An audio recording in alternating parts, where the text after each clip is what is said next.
Hi, I'm Theasen Pillay and welcome to, TPA TV, where we are trying to get experts in various fields to come share with us their insights and possibly some invaluable information to you. Today, we have Anasaya Sukhdev, better known as Lisa. She heads up I Communicate. Lisa, welcome. Well done. Thank you very much for having me, Mr. Pillay. And thank you so much for getting the pronunciation of my company correct. What is I Communicate? I Communicate is exactly what the name says. We are a company that communicates. So we use various tools and mediums in order to do that. And it could be a social media campaign, it could be a PR campaign using both traditional and online media, it could be an event. It all depends on what the objective of the client is. Now, I was looking at your bio for the last year. It's phenomenal in terms of its clientele, the kind of eventing that you were engaged to do. Don't you want to share with our viewers a bit of what your last 12 months pre-COVID-19 looked like? You know, as an entrepreneur, the most important thing to do is build a network. And then what you want to do is create momentum by establishing your reputation and then generating business from there. So I Communicate is actually going to be a year old on the 1st of July this year, so not too far away from that. But in the months preceding COVID-19, we really did well. And we saw Isn't that the pretty launch mildly? I mean, if you look at what you've done, share with us what you've done. You know, we did work for a Pan-African company, which is called Wipro. We did work for Forbes Leading Women, the summit that hosted over 1,000 ladies for a conference and a gala dinner. Wasn't it one of the last few conferences that just made? Yeah, literally. So COVID-19 broke on the eve. COVID-19 was announced on the eve of the Forbes Leading Women Summit that was in Durban. And I remember sitting with the organizers and having a discussion about whether we pulled the conference or not on the eve of the conference. So it was interesting times. But, you know, we've got such a variety of clients. I mean, we launched the flagship store for Butcher Block. We did the launch of one of KZN's digital radio stations, which is Megazone. We have a client called iHappify, they actually sell happiness. That is the gist of what they do as a business. It's TPA Legal. Is a long-standing client of ours as well.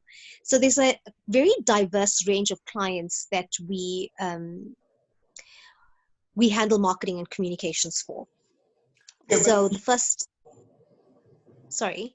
Yeah, you said you were in this. I Communicate is just under a year old, but this, from what I understand, I mean, this is not a year in the industry. You have something like 20 years plus in the industry. So my collective experience, yes, is just over 2 decades. And I have been fortunate to have worked for the largest regional radio station in KZN, which is East Coast Radio. I then moved on to your largest shopping center in the Southern Hemisphere, which is Gateway Theatre of Shopping. And my last stint was at one of the largest hotel and gaming companies, which is Sohosan. And so I take great pride in the fact that I have worked in the largest companies in the industries. And I took away with it immense learnings. And I was allowed to apply my trade very effectively. Okay, so by all humility, that makes you, an expert. It's glad to have you on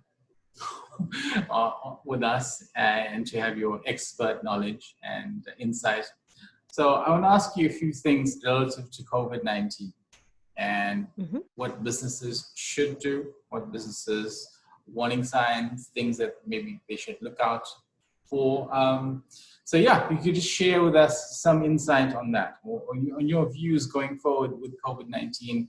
What should businesses be aware of? Thank you for the opportunity, and I hope that the information that I share will be invaluable to your listeners and your viewers. Okay, so first off, I mean, how should brands position themselves? I mean, with all of the brands, the major brands now, major companies you've heard of being going under business rescue, some have already closed their doors. Businesses are quite fearful about what the future holds. So what would your advice be about how brands should position themselves pursuant to recovery? So one of the first things I would say to any brand, marketing managers or anybody that heads up the marketing for a company are very passionate about their marketing strategies. The status quo has changed. This is completely unprecedented, as we all know. So any plans that you may have made prior to COVID-19 certainly needs to be relooked. You definitely need to either change how you're plugging in your communication. Alternatively, you need to do a pivot. So one of the first things I would say is, when people are putting together, let's take social media ads, for example, or a newspaper ad or something online, look at your imagery. Because one of the first things people become critical of is whether a brand is being relevant. So, for example, if I'm using messaging that says, let's work hand in hand, I could change that to working together, creating a safer environment. Alternatively, my imagery could be of people hugging and holding, or large groups of people, but that's not relevant in this day and age. So, for example, when I go walking every morning, I see this street pole ad, and it says, human interaction is best. And every morning when I look at that street pole ad up there, I think to myself, well, not in this day and age. Because we know that we require social distancing. We are in a low touch economy right now because we're limited in how much we can engage with each other physically. So the first thing I would say to any business, any brand, make sure that your content and your messaging is relevant. Adapted for now. Absolutely. And, the thing is your market, this is the time to build your relationship. So, for example, you have a business and you've been communicating a message, you've been creating brand awareness over a length of time. Wonderful. But you need to take it to the next level. So in this period, when you have a captive audience, what you need to do is build the relationship. So someone may have heard about your brand or your business, but do they know what the values of your brand are? This is a time when you need to display the true sentiment of your brand. So communicate the values of your brand, speak more emotively.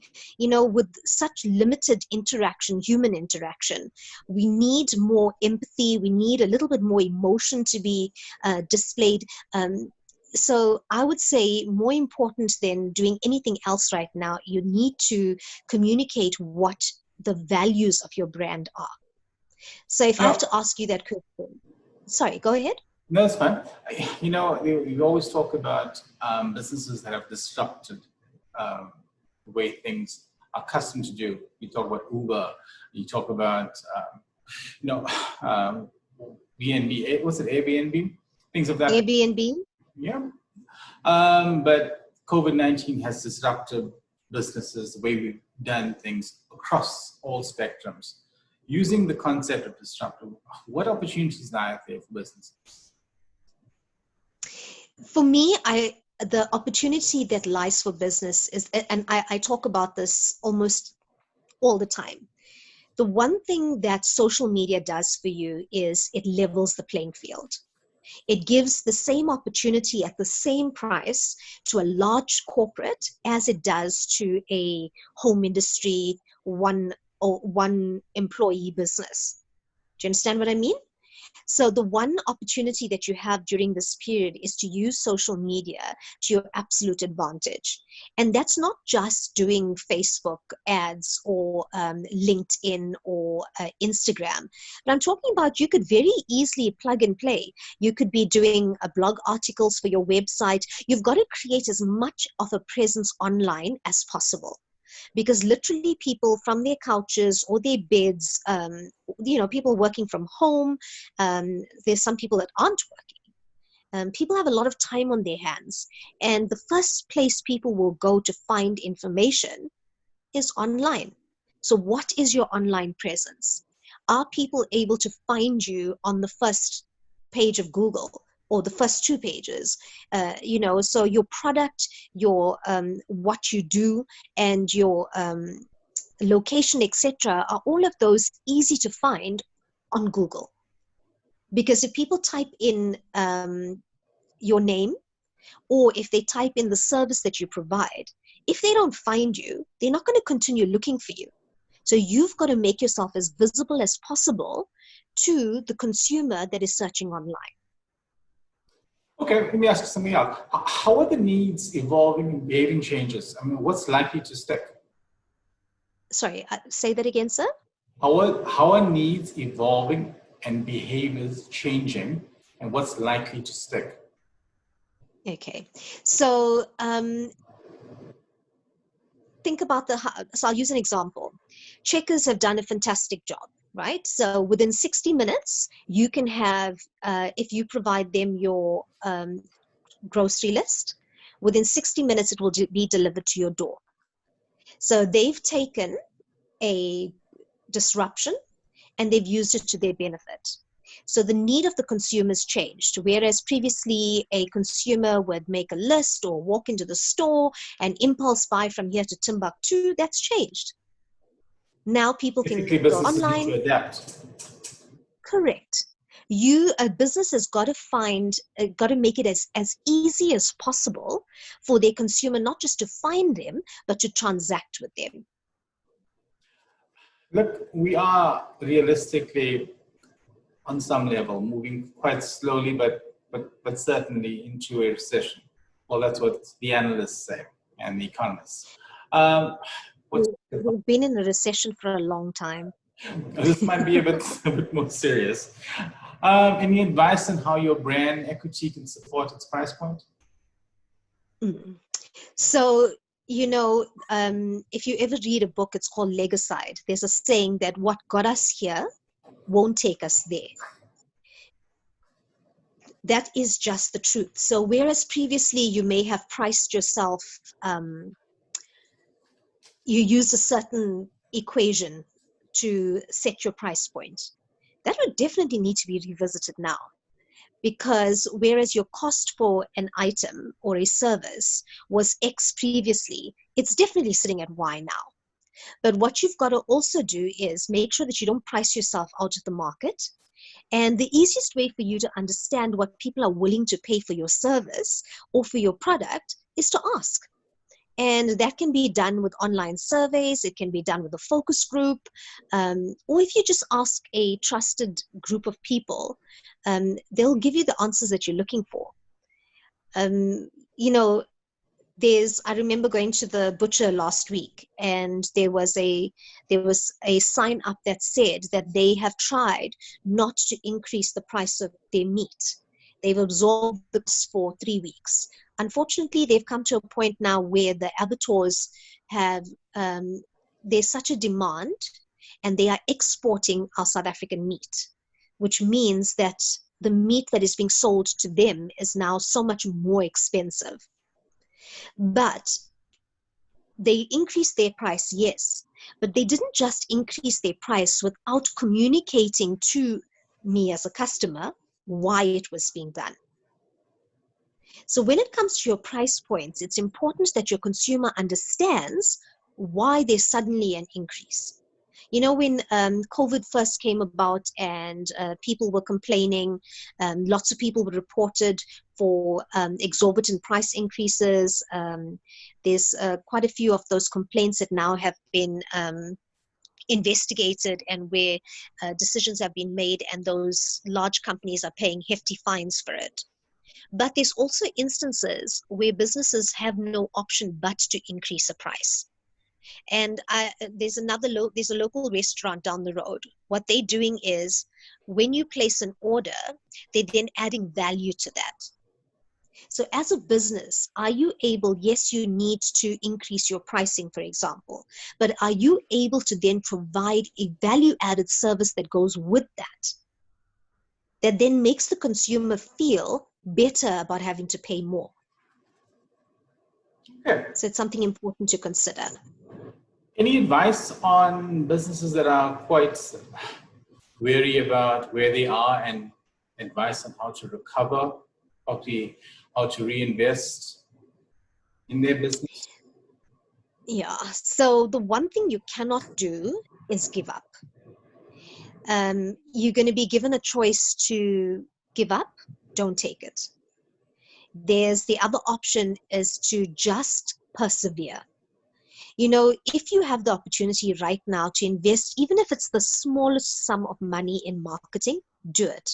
Because you'll find that through every major catastrophe or pandemic or any major crisis in the world, the companies that continue to market and be a little bit more aggressive in terms of gaining market share during these periods have been the ones, when this period has subsided or is over, that have gained a larger market share and end up being way ahead of their competitors. So as difficult as these times are, as limited as resources are, if you are able in some way to aggressively pursue your market right now, I'll encourage you to do it, and do it tactfully. So the last thing that you want to do is try and use this COVID pandemic in a way that's going to be detrimental to your brand. South Africans can be very unforgiving, and I can guarantee you something, the South African market don't forget in a hurry. So you want to make sure that your messaging, when you are marketing your business, it is tactful, it's empathetic, and it's done in a way that your consumer becomes endeared to your brand. Okay, so now is not the time to go out and say we are the best, we are the favorite, we are whatever. Now is the time to go out and find some kind of alignment and empathy with your consumer. You know, we often hear, well, in your industry, you have that famous word, customer centricity. Is there any relevance in this day and age? It is most relevant. Sometimes you find businesses will have processes that are centered around the business, what works for the business. If that's how you operate, you need to change. The customer is the center of your universe. You need to work around what is most convenient and most attractive to your consumer. If you want to know more, I encourage you. I'll actually put up an article later on this week about customer centricity. It's vital. It's vital not just to the survival of your business or your brand, but to you thriving. People do business with people that they like. That's a fact. When a consumer is comfortable with the brand, they become loyal to that brand. More than just becoming loyal to that brand, they become advocates of that brand. I mean, you have to only be a mom that goes to school and has a conversation with another mom, and she'll tell you where she's getting X, Y, and Z at whatever price and why they are the best place where you can get those goods. So be customer focused. What works for the customer? What is most convenient for them? How is it easiest for them to transact with you? What's the quickest turnaround time that you can provide for the good or the service? Very, very important. What about employee engagement? We hear a lot of, at this stage, lots of employees and employers are not, well, you see the queues and you see the amount of CCA complaints. Employee engagement, is that crucial to a business's survival in this day and age? When they say that a happy employee, you need your employees to be happy in order for them to be productive. When they are productive, you end up being profitable. And I think one of the things that most businesses overlooked, I'm not going to say ignored, I'm going to say overlooked during this pandemic, was their internal public relations. A lot of people assume that public relations are articles that you send out to media, and it's what you do with your consumer. Your first consumer is your employee, because you need them to believe in your brand and in your business. So during this time, engaging with them, keeping them informed, letting them understand what is the trajectory of the business is critical. Number one, to retaining them, because you don't want to have to be going through a period where you have staff turnover because they're unhappy because you did not communicate effectively with them. You don't want to have to be retraining people and teaching people your business all over again. You want to keep the people, the talent that you acquired before COVID. You want these people to stand behind you in your time of need and difficulty. You want them to dig in their heels with you and stand behind you to bring your business to where it needs to be. So critical to the advancement of any business and their reputation outside of the four walls of the business is engaging with your employees, being upfront with them. For example, I know I have a client who did a collective call with his staff, and I had the utmost of respect for him doing that, saying, guys, I'm not sure how much we're going to be able to pay you guys, but let the administrator know how much you guys really need right now until we get the UIF benefits sorted. So having a conversation like that, where they know exactly where they stand, it's critical to that employee, number one, appreciating the business, and number two, continuing to provide their talent and their skill and their ability to the business. So very, very important. One last thing, all businesses now are tightening up the strings, just trimming the fat where they can, and often in this process, generally things like legal and marketing and all this gets cut off. How important is it to not do that? So, Mr. Pillay, the reality is whenever there's money that needs to be saved or anything that needs to be trimmed or cut, the first place that most businesses will go to is the marketing budget, which is, in my opinion, the last thing that you should be doing. Because the less you market, the less you are able to reach a market and penetrate a market and gain market share, which inevitably converts into rands and cents. So what I would say is, even if you are trimming a bit of your marketing budget, take what you've got and apply it in the most effective way that you can. During the lockdown level 1 and 2, for example, I would have advised my client that had outdoor, out-of-home advertising to pull it, because there was no point. Okay, so those are your big billboards and things like that. We know, for example, that large numbers of people are not necessarily going out and buying a newspaper, but we know that people are online. So there was a survey that said there was a 50% increase in website visits during the first week of lockdown. So we know this. So use your spend wisely where your consumer is, where they have an appetite to read, to listen, to engage. So that would be my advice.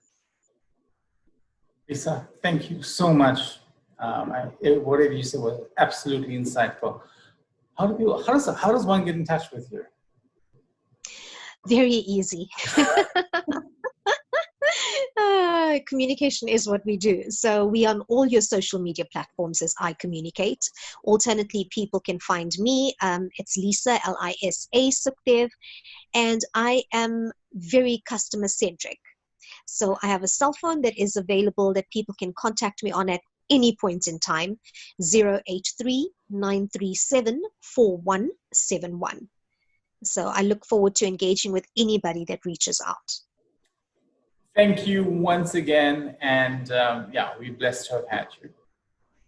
Take care. Well, thank you for having me, and congratulations again on TPA TV. Well, take care. Bye.